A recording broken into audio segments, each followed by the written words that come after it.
السلام علیکم ورحمۃ اللہ۔ اسلام دین فطرت میں منتخب اقتباسات کے حوالے سے ایک اہم عنوان نماز قائم کیسے ہوتی ہے پر ہم گفتگو کا آغاز کر رہے ہیں، جو انتہائی اختصار اور جامعیت کے ساتھ تقریباً 7 کلپس پر مشتمل ہوگی۔ تو آئیے جاننے کی کوشش کرتے ہیں کہ نماز قائم کیسے ہوتی ہے۔ ناظرین و سامعین کرام، ارکان خمسہ کا اہم ترین رکن نماز ہے۔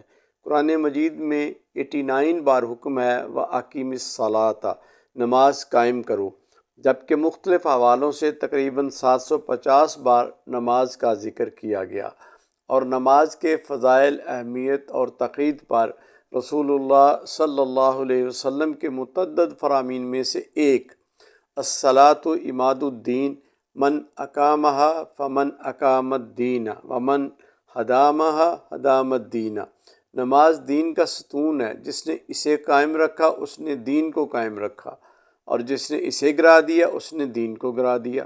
گویا دین نماز کے صرف ادا کرنے سے نہیں بلکہ قائم کرنے سے بچتا ہے۔ تو جو طلب ہے یہ فرمان الہی وَأَقِیمِ الصَّلَاةَ إِنَّ الصَّلَاةَ تَنْہَىٰ عَنِ الْفَحْشَاءِ وَالْمُنکَرِ، اور نماز قائم کرو، بے شک نماز بے حیائی اور نافرمانی سے روکتی ہے۔ اب اگر ہم نماز بھی پڑھتے ہیں اور ساتھ ساتھ بے حیائی، فحاشی اور نافرمانی بھی ہو رہی ہے، تو پھر دو باتوں میں سے ایک بات درست ہے، یا تو نماز قائم نہیں کی گئی یا پھر معاذ اللہ قرآن کی بات درست نہیں۔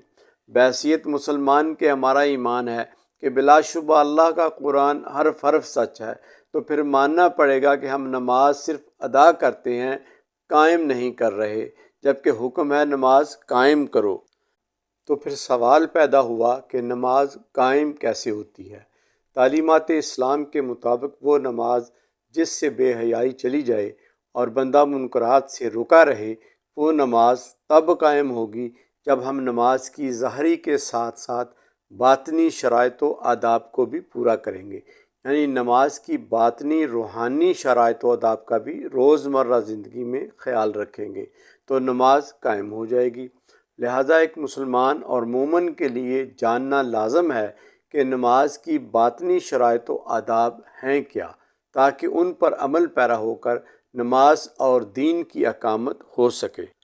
ناظرین، اقامت صلاۃ کے لیے نماز کی باطنی آداب و شرائط کو سمجھنے کے لیے ہم انہی 5 عنوانات کو جامعیت کے ساتھ گفتگو کا حصہ بناتے ہیں جو نماز کی ظاہری شرائط ہیں اور جن سے ہم بخوبی آگاہ ہیں، اور وہ ہیں طہارت، سطر کا ڈھانپنا، وقت کا ہونا، استقبال قبلہ اور نیت۔ پہلی ظاہری شرط طہارت سے بات شروع کرتے ہیں۔ جس طرح نماز ادا کرنے کے لیے ظاہری شرط کے طور پر جسم، جگہ اور کپڑوں کا پاک ہونا لازم ہے، اسی طرح باطنی شرط میں جسم کے ساتھ ساتھ زبان، کان، نگاہ اور قلب کو پاک رکھنا لازمی ہے۔ ارشاد باری تعالیٰ ہے قد افلح من تزکیٰ وذکر اسم ربہ فصلی، یقیناً فلاح پا گیا وہ جس نے اپنے من کا تزکیہ کیا اور اپنے رب کا ذکر کیا، پھر نماز ادا کی۔ یہاں حکم قرآن ہے کہ پہلے تزکیہ نفس کا ساماں کریں، پھر اپنے رب کا نام لیں اور پھر کہیں تیسرے درجے پر نماز ادا کریں۔ یہ ترتیب ہمیں باطنی طہارت کا درس دیتی ہے۔ باطنی طہارت یہ ہے کہ دل حسد، کینہ، بغض، نفاق، دھوکہ دہی جیسی علائشوں سے پاک ہو، مگر ہمارا حال تو یہ ہوتا ہے کہ نماز کے لیے ایک صف میں کھڑے نمازیوں کا کندھے سے کندھا مل رہا ہوتا ہے، مگر دل سے دل نہیں مل رہا ہوتا۔ حسد اور نفاق کا غلبہ تو اس قدر غالب ہوتا ہے کہ جس امام کے پیچھے کھڑے نماز ادا کر رہے ہوتے ہیں، دل میں اسی کے خلاف نفرت پل رہی ہوتی ہے۔ اور بقول بلے شاہ، ہمارا تو حال یہ ہے کہ باہروں تو ہمیں لتاں گوڈے تیرے اندر رہی پلیدی، دنیا دارا رب نال بھی تو 400 بھی کیتی۔ امام جعفر صادق رحمہ اللہ نے شہر سے باہر الگ تھلگ گوشہ نشینی اختیار کر لی۔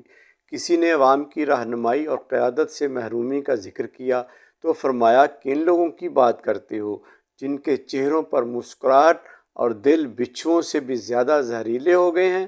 آج ہمارا حال ایسا ہی ہو چکا ہے کہ چہروں پر مصنوعی مسکراہٹ لیے انسان اپنے اندر چھپے ہوئے حسد، بغض، نفرت اور لالچ کے زہر سے انسانیت کے ہی قتل کے درپے ہے۔ دھوکہ دہی، لوٹ مار، خود غرضی نے ہمارے اندر ڈیرے ڈالے ہوئے ہیں۔ نماز پڑھتے ہیں مگر نماز کے مقصد سے بے نیاز اپنی نفسانی خواہشات کی تکمیل میں لگے رہتے ہیں، چاہے اس کے لیے کتنے ہی لوگوں کے حقوق غصب ہو جائیں، کتنے ہی گھروں کا چولہا ٹھنڈا ہو جائے، کبھی دل میں ملال آیا ہی نہیں۔